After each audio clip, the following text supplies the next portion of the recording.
Episode 36 की शुरुआत वहीं से होती है जहां से हमारा पिछला एपिसोड खत्म हुआ था। तो पिछले एपिसोड में हमने देखा था कि सुसिन उस झाऊ को मारकर ओशियन फैक्शन पर अटैक करने का प्लान बनाता है। इसके बाद सीन ओशियन फैक्शन पर जाता है जहां वो च्वांगमिंग मेन लीडर से कहता है, अरे बॉस, हमने जैसा एक्सपेक्ट किया था उस स्काईवॉक फैक्शन ने हमारे अगेंस्ट वॉर डिक्लेयर कर दिया है और वो सुसिन एक ऐसा अपोनेंट है जिसकी हम चाहकर भी बराबरी नहीं कर सकते। अब तो मुझे स्काईवॉक फैक्शन से बचने का कोई भी तरीका नहीं दिख रहा। तब मेन लीडर कहता है, भाइयों मुझे लगता है कि हमें अपने आप को सरेंडर कर देना चाहिए। तब वह फैंग बोलता है, अरे नहीं फैक्शन मास्टर, बिल्कुल नहीं। हमारे एंसेस्टर्स ने इस ओशियन फैक्शन को खड़ा करने के लिए 100 साल से भी ज्यादा इस पर मेहनत की है, तब जाकर ये इस पोजीशन पर पहुंचा है और आप चाहते हो कि हम इतनी आसानी से उस ओशियन को सरेंडर कर दें। फिर मेन लीडर कहता है, अबे साले, क्या तुझे ये लगता है कि ये मैं अपनी खुशी से करना चाहता हूँ? ये सोच, जब उस ओशियन ने उस झाऊ जैसे खतरनाक आदमी को इतनी आसानी से मार दिया तो हम क्या उसका मुकाबला कर भी सकते हैं? ये सुनकर वो दोनों पूरी तरह से घबरा जाते हैं। फिर मेन लीडर कहता है, तो ठीक है, अब यही फाइनल है, जाओ जाकर किसी को भेजो जो सुसिन को इन्फॉर्म कर दे कि ओशियन फैक्शन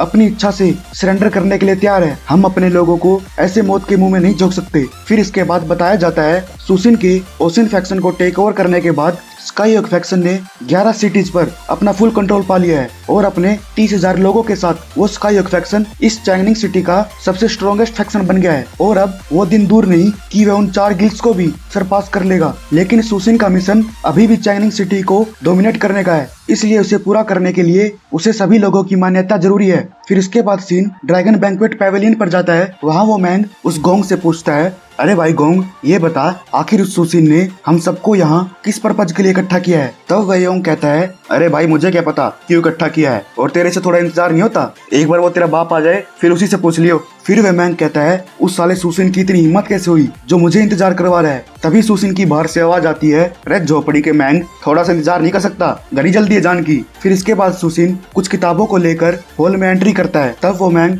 उसे देखकर कहता है, अबे ओ सुसिन, मेरी बातों का बतंगड़ बनाने की जगह तू ये बता कि हमें किस लिए इकट्ठा किया यहाँ पर? तब वो सुसिन बोलता है, अरे ओ चचा, ठंड रख भाई, ठंड रख, वरना बीपी बढ़ जाएगा तेरा। और हाँ, सारी डिटेल्स आराम आराम से बताऊंगा ताकि तुम लोगों को कोई बात याद रखने में दिक्कत ना हो। तब वो मास्टर की कहता है, इसका मतलब आप एक से ज्यादा मैटर डिस्कस करने वाले हो? तब सुसिन कहता है, हम में से हर कोई इस चाइनिंग सिटी में कोई कमजोर नहीं है और यहाँ तक कि जियांगनान जैसी बहुत सी सिटी में हमसे ताकतवर कोई नहीं, लेकिन हमारी स्ट्रेंथ बहुत ज्यादा डिस्ट्रीब्यूट होने के कारण दूसरों का हमारे रूल्स को इग्नोर करना और हमारे ऊपर कदम रखना बहुत ही आसान हो गया है। ये बात सुनकर वो मैंग बोलता है, अरे भाई सुसिन, तू जो भी कह रहा है ना, मेरे सर के ऊपर से जान लग रही है, तो घुमा फिरा के बात मत कर, जो भी कहना है सीधा कह। फिर वह सुसिन कहता है, देखो भाई, सीधी सी बात है, जैसे बिना सर के कोई सांप जिंदा नहीं रह सकता और बिना पंखों के कोई पक्षी उड़ नहीं सकता, और इसलिए हम सबको इस झंझट से छुटकारा पाने के लिए हमें एक अलायंस फॉर्म करनी होगी और इस अलायंस के चलते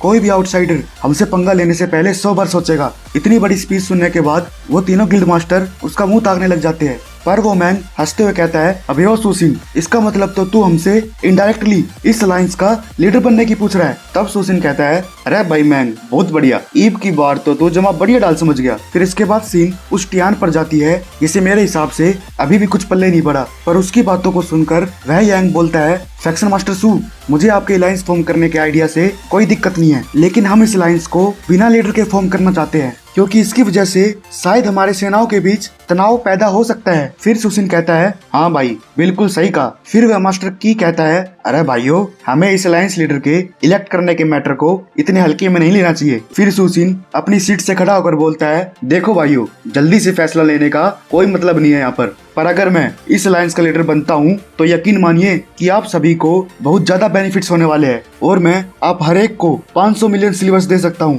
500 मिलियन का नाम सुनकर सभी की आंखें फटी की फटी रह जाती है। तब वो तियान बोलता है, अरे भाई क्या बोला तूने, फिर से बोल जरा। इस साले को अभी तक कुछ बात समझ में नहीं आ रही थी, पर पैसों के नाम सुनकर साले के कान खड़े हो गए। फिर वह मास्टर की कहता है, फैक्शन मास्टर सू, हम सभी जानते हैं कि आपके पास बहुत टैलेंट है, पर जैसा कि आप हमें हर एक को 500 मिलियन सिल्वर देने का वादा कर रहे हो, आखिर इतना पैसा तुम दोगे कैसे? और अगर आप स्काईवॉक फैक्शन के सभी एसेट्स अगर बेच भी दोगे तो भी इसका 1/3 अमाउंट भी कवर नहीं होगा। तब सुसिन हंसते हुए बोलता है, अरे भाई घोड़े, क्या बात बोली है तूने, साले हुतिए, तुझे क्या लगता है मैं सिर्फ तुम लोगों को पैसा देने के लिए अपना स्काईवॉक फैक्शन बेच दूंगा? साले तेरी शक्ल तो ढंग की है नहीं, कम से कम बात तो ढंग की कर लिया कर। फिर वह दोबारा कहता है, भाइयों, ये 500 मिलियन की राशि मेरे लिए कोई बड़ी बात नहीं है, और यकीन मानिए अगर सब कुछ मेरे प्लान के अकॉर्डिंग चलता है तो हमें 500 मिलियन से भी ज्यादा कमाने का मौका मिल सकता है। उसकी बात सुनकर वह त्यान बोलता है, अरे फैक्शन मास्टर जल्दी बोलना मेरे भाई, आखिर तेरा प्लान है क्या? भाइयों ये 21 दिनों में पैसा डबल करवा के ही मानेगा। फिर वह सुशील उस किताब को उठाकर बोलता है, देखो भाइयों मेरा ये बिजनेस बहुत ही सिंपल है, और अगर इसको एक वर्ड में इलेबोरेट करूं तो वो है मोनोपोलाइजेशन। तो भाइयों अगर आपको नहीं पता कि मोनोपोलाइजेशन क्या होता है तो मैं आपको एक बढ़िया सा एग्जांपल देता हूँ। तो अगर हम बात करें कोल इंडिया, हिंदुस्तान जिंक, आईटीसी और भी बहुत सारी कंपनियां हैं जो अपने अपने सेगमेंट में टॉप पर बैठे हैं। तो अगर हम आईटीसी की बात करें, उसने अकेले ही 77% सिगरेट का मार्केट कैप्चर किया हुआ है, और इसकी टक्कर देने वाला अभी तक इंडिया में कोई नहीं है। तो ज्यादा ज्ञान न फैलते हुए हम आगे बढ़ते हैं। तो भाइयों आप सभी को ये बात पता ही होनी चाहिए कि सेंट्रल प्लेन्स के अमीर लोगों को उन साउथर्न बारबेरियंस की चीजों में बहुत ही ज्यादा इंटरेस्ट है। तो अगर हम बात करें एक मूनलाइट वुल्फ की, तो उसकी सिर्फ एक पूंछ की वैल्यू उस सेंट्रल प्लेन्स में कम से कम 100 गोल्ड होगी। लेकिन अगर हम वो सभी चीजें डायरेक्टली साउथर्न बारबेरियन से खरीदे तो हमें इसकी कॉस्ट सिर्फ कुछ सिल्वर ही पड़ेगी। वैसे वहाँ के डाकुओं ने उस साउथर्न बारबेरियंस के जंगल का बहुत ही फायदा उठाया है। तो हमें अपने बिजनेस को स्मूथली चलाने के लिए हमें ऐसे लोगों को वहाँ तैनात करना होगा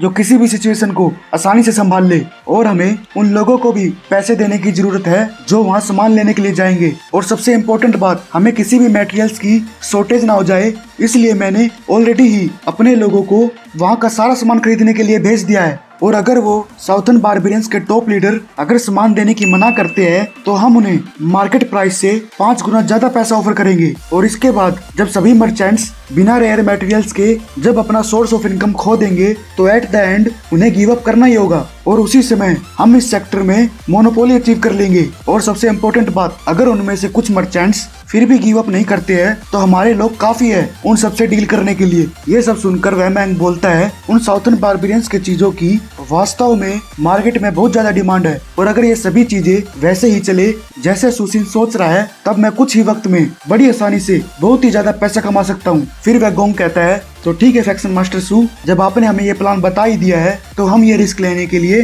बिल्कुल तैयार है। इसके बाद वो त्यान बोलता है, बहुत बढ़िया भाई सुशील, कोई उल्लू का पट्टा ही होगा जो आते ही लक्ष्मी को मना करेगा, तो मुझे भी आपके साथ ही समझो। फिर वह मास्टर की बोलता है, प्लान अच्छा है लेकिन मैं ये समझता हूँ कि ये 500 मिलियन सिल्वर्स आपके लिए कुछ मायने नहीं रखती, पर हमारा ब्लड क्लॉक गिल्ड अपनी सोर्स ऑफ इनकम के लिए लोगों की हत्याओं पर निर्भर रहता है, तो ये हमारा एक स्टेबल सोर्स ऑफ इनकम है। तब वह सुशील कहता है, अरे भाई तेरे ब्लड क्लॉक पेवेलियन में सेनाओं की बहुत सी टुकड़ियां हैं, और मैं ये जानता हूँ कि तुम्हें उनसे कुछ ज्यादा प्रॉफिट नहीं होता, तो ये ले मेरी तरफ से एक बुक, इसमें सभी प्रकार के साउथर्न बारबेरियंस के पॉइजनस आइटम है, और अगर आप मुझ पर विश्वास करते हो तो इस प्राइवेट ट्रेड की इन्फॉर्मेशन सिर्फ हम दोनों के बीच में ही रहनी चाहिए, क्योंकि तुम जैसे असैसिनेशन ऑर्गेनाइजेशन के लिए इस टाइप की इन्फॉर्मेशन की वैल्यू पैसों से भी बढ़कर है। और इसके अलावा यदि आप ब्लड क्लॉक गिल्ड में अपना ओहदा बढ़ाना चाहते हो तो आपको इस बुक की इन्फॉर्मेशन की बहुत ही ज्यादा जरूरत पड़ेगी। फिर व्यक्ति सोचता है, आखिर इस सुशील को कैसे पता चला